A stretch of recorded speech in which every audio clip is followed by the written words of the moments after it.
You are a pastor. What about separation of church and state in the city? I'm a Baptist pastor. And if you read about Baptists, but by the way, I did it this morning. Check Wikipedia. That we have an acrostic, B-A-P-T-I-S-T, and the S before the last T is separation of church and state. There has never been a country in the world that has the Baptist as the state church. We don't do that. We don't do that. We don't do persecution. We believe in freedom of government, freedom of religion, where there's no coercion. If I were to try to convert you, I would sit across the table or whatever, or on a park bench, and I would give you what we believe. But no conversion, no thumb screws, folks. All right. And so we're not going to see Baptist theology in Gracie Mansion. No.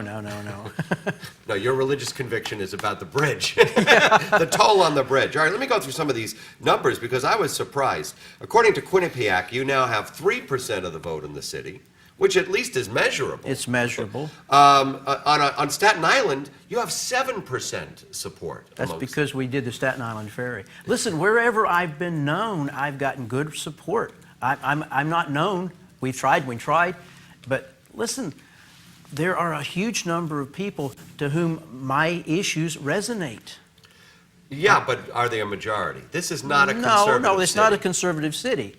But except we keep electing Republicans. Rudolph Giuliani was elected twice. I mean, when I was a little boy, I talked before about William F. Buckley running for mayor of New York. The man that defeated him was a Republican. It was John Lindsay. But but very, very liberal. Very liberal. Well, Giuliani's not liberal. Oh, yeah. Well, let's put he's the left side of moderate. Let's put it that way. All right. So if we see you, there are going to be no gay weddings, I guess, right?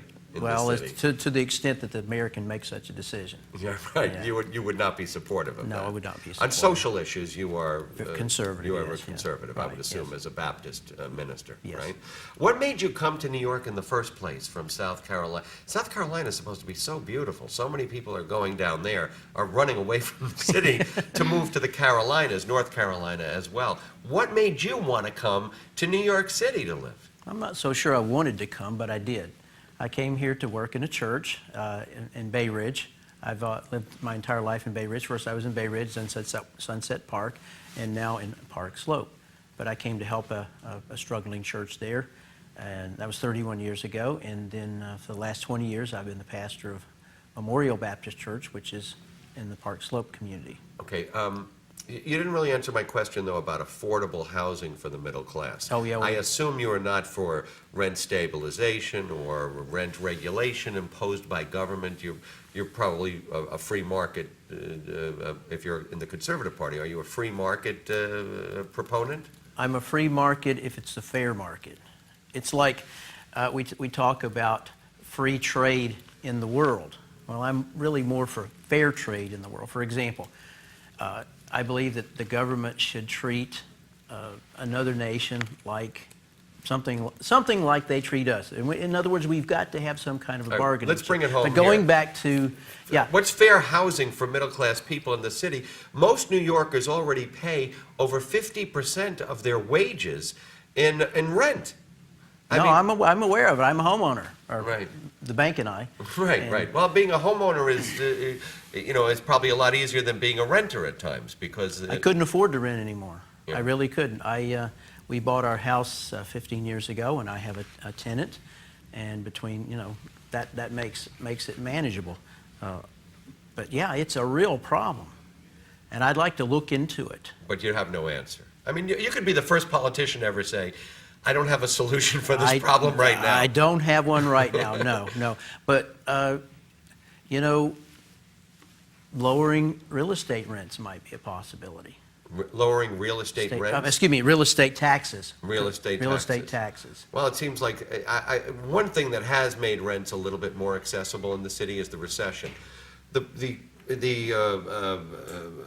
concurrent problem is that people are not making the same amount of money either, or are losing their jobs. So they can't rent. So well, you know what? We talked about taxes. About 10% of the office and business space in Manhattan, and about 13 to 15% of it in Brooklyn and Queens is vacant. And part of that is taxes. You know, Well, but when I part of it, took you know- economics, I learned, there's a price at which something will sell.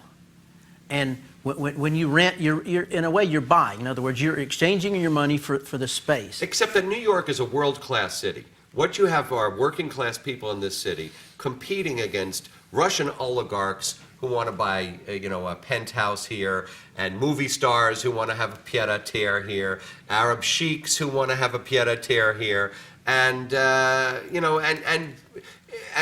other people just from all around the world who just want to have a piece of New York real estate, but aren't really committed to the city. Just want to have a place to live. We do have a lot of that here, and people who don't live here full time. And then you have working class people who people always say, well, it doesn't affect me if that other person is living in a multi-million-dollar apartment, but it does, because it raises the rents all around you, doesn't it? Doesn't the marketplace after a while just shove out middle-class people? A free market, doesn't it do that? Or not? Not necessarily. Because, look, I told you fair market. We don't have a free market. We've got, the government is standing in the way in very obvious ways to make it very difficult to build and to do things less expensively. For example, I have a friend that opened a beauty salon. She paid $6,000 in Department of Buildings fees just for permits to open up a salon. You try to build anything. The buildings department is very anti-innovative. They will not allow cheaper, more efficient, better ways to build. They stand in the way. You want a buildings permit? Well, we'll get around to it. And they are the climate in this town is essentially, we're not interested in you. And therein lies part of the bureaucracy. I don't think anybody will disagree with you that that living in this city is a bureaucracy on whatever level, and probably even more so for a small businessman. One of the things I would like to establish is something similar to the small claims court. I call them people's courts. In other words, they will facilitate, they will fight, you get a parking ticket. Well, the Parking Violation Bureau has a vested interest in collecting that revenue.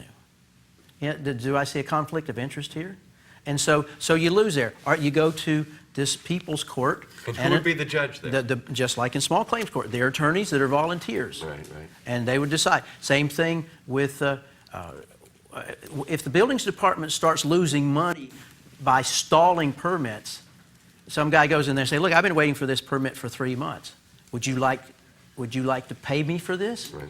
Would you like to pay the rent? This lady that I'm speaking of, so you can get some justice. You get some justice. Right. This woman was paying rent on the building for 2 months before she could. I have to move on, but I want to thank you. you. Thank you. I gave you a fair shake. All right, right? you sure got did. your message All right. out there. Lower taxes, less government. Thank you very much. Thank you.